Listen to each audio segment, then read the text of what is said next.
പത്തനംതിട്ടയിൽ അധികമാരും എക്സ്പ്ലോർ ചെയ്യാത്ത 1000 വർഷത്തോളം പഴക്കമുള്ള ഒരു പണിക്കർ തറവാട്.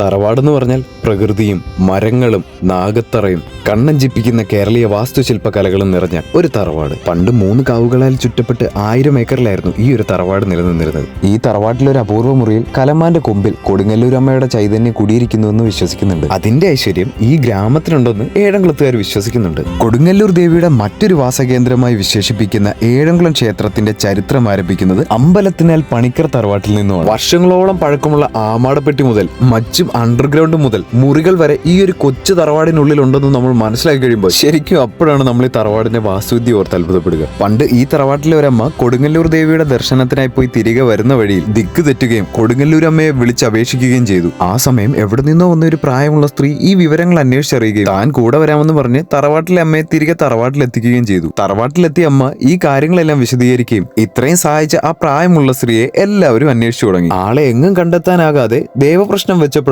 കൊടുങ്ങല്ലൂരമ്മയുടെ സാന്നിധ്യമാണ് ആ തറവാട്ടിലുള്ളതെന്ന് തിരിച്ചറിഞ്ഞത്. അടിപൊളി പൂന്തോട്ടത്തിന് മരങ്ങൾക്ക് നടുവിലുള്ള ഈ ഒരു തറവാട് കാണാൻ തന്നെ ഒരു ഐശ്വര്യമാണ്. ഇവിടേക്ക് നിങ്ങളുടെ ഒപ്പം കൂട്ടാൻ ആഗ്രഹിക്കുന്ന ഫ്രണ്ടിന് ഈ വീഡിയോ ഇപ്പൊ തന്നെ ഒന്ന് ഷെയർ ചെയ്ത് കൊടുത്തു. ഇതുപോലെയുള്ള ഹിഡൻ ആൻഡ് ട്രെൻഡിങ് സ്പോട്ടുകൾക്കായി അക്കൗണ്ട് ഒന്ന് ഫോളോ ചെയ്ത് സപ്പോർട്ട് ചെയ്യുക.